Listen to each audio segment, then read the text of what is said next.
जय मसीह दोस्तों, मैं राजीव आप लोगों का सन्मुख कुछ जीवित कलाम को लेके आया हूँ जिसमें पूरा सामर्थ है कि आप लोगों का पूरा जीवन को बदल के रख दे और आप लोगों का जीवन में पवित्र आत्मा की अगुवाई का सामर्थ हो। बाइबल बताती है दोस्तों हमें कि पुरानी बातें जाती रही, देखो सब नया हो रहा है। दोस्तों हम पुराने जीवन में हम बहुत अच्छा विश्वासी रहेंगे और नहीं भी रहे होंगे, लेकिन वो हमारे जीवन में कुछ मायने नहीं रखता है। लेकिन एक चीज बहुत मायने रखता है, वो है कि अभी का जीवन में हम हमारे जीवन में कैसे परमेश्वर को विश्वास करते हैं और कैसे परमेश्वर के साथ चलते हैं। हमारे विश्वास उस जीवित परमेश्वर का आगे काफी है क्या? आइए दोस्तों, जीवित कलाम से हम लोग देखते हैं कि उस सर्वशक्तिमान परमेश्वर के सामने हमारा विश्वास कैसा होना चाहिए। दानियेल 3 अध्याय में हम लोग देखते हैं कि राजा नेबुकदनेस्सर ने एक बहुत बड़ी मूरत बनाई, वो भी सोने का, और ये ऐलान कर दिया कि जब जब ढोल और डफली बजे तब तब सब लोग आके इस मूरत के सामने घुटने टेके और इस मूरत का उपासना करें। अगर इस बात से कोई इनकार करेगा तो उसको जलती हुई भट्टी में डाला जाएगा। तो हम लोग देखते हैं दानियेल का 3 दोस्त इस बात से इनकार कर देते हैं और राजा उन लोगों को आखिरी मौका देते हैं कि अगर तुम लोगों ने अभी इस मूरत के सामने घुटने नहीं टेके तो मैं तुम लोगों को जलती हुई भट्टी में डाल दूंगा।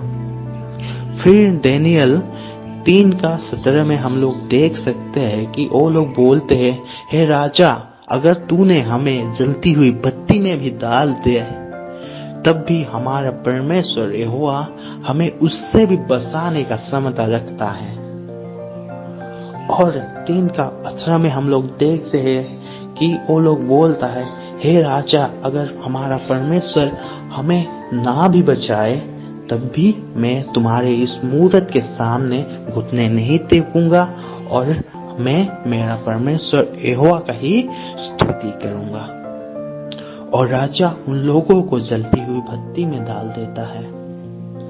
और उधर हम लोग देख सकते हैं कि उन तीनों का साथ जलती हुई आग में खुद परमेश्वर आ गया। ये बहुत बड़ी बात है दोस्तों। परमेश्वर को आग को बुझा नहीं दिया, परमेश्वर ने आग को ठंडा नहीं कर दिया परमेश्वर ने, परंतु परमेश्वर ने उन लोगों के बीच आग में आ गया। हाँ दोस्तों, लिखा हुआ है उन लोगों का एक बाल भी नहीं जला।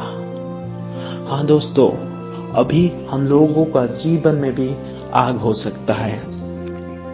बीमारी का आग, गरीबी का आग, दुख तकलीफ का आग, नाना प्रकार का परेशानी का आग हमारे जीवन में हो सकता है।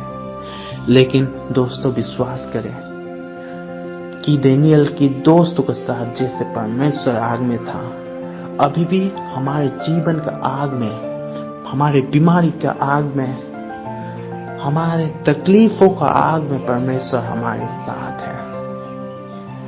जैसे दानियेल की दोस्त लोगों का एक बाल भी नहीं जला, वैसे ही परमेश्वर भी हमारे साथ है और हमारा भी एक बाल तक परमेश्वर जलने नहीं देगा। इसलिए हमें भी परमेश्वर पर इतना ही भरोसा करने की जरूरत है जितना भी दानियेल का दोस्त लोगों ने किया। बोला था, हे राजा, अगर तू हमें आग में डाल दे तो भी परमेश्वर हम सबों को बचाने का क्षमता रखता है। अगर परमेश्वर हमें ना भी बचाए तो भी मैं इस मूरत के सामने घुटने नहीं टेकूंगा, सिर्फ परमेश्वर यहोवा का ही उपासना करूंगा। इस प्रकार का विश्वास दोस्तों हमें भी चाहिए, जैसा विश्वास आयुब का भी था। आयुब अपने समय का सबसे धनी व्यक्ति था, सबसे सुखी व्यक्ति था और सबसे बड़ी बात, वो परमेश्वर का विश्वास योग्य था। परमेश्वर उससे बहुत खुश था। और जब आयुब को परीक्षा शैतान ने लिया तो उसका पूरा धन नष्ट हो गया, पूरा संतान नष्ट हो गया, उसका घर नष्ट हो गया।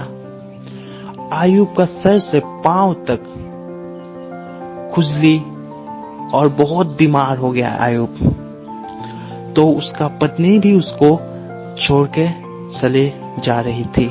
जाते जाते बोली कि तुम जिस परमेश्वर का दिन रात उपासना करते हो वो परमेश्वर कहाँ गया? अच्छा होगा कि तुम तुम्हारे परमेश्वर को बुरा भला कहो और तुम भी जाके मर जाओ। ऐसे बोल के आयुब का पत्नी ने भी छोड़ के चले गया था। लेकिन आयुब ने बोला, हे परमेश्वर, तू दे या ना दे, फिर भी तू ही मेरा परमेश्वर है, मैं तुम्हारा ही उपासना करूंगा। जैसे कि दानियल के दोस्त लोगों ने कहा था, हे परमेश्वर, तू हमें बचा या ना बचा, फिर भी हम लोग तुम्हारा ही उपासना करेंगे। हाँ दोस्तों, हम लोगों को भी इस प्रकार का विश्वास लाना बहुत ही जरूरी है, तभी हमारा जीवन में परमेश्वर हर नामुमकिन काम कर सकते हैं। जितना भी वचन आज मैंने पढ़ा और हम लोगों ने सुने, उस सब पे परमेश्वर हम सभी को आशीर्वाद दान करे। आमीन।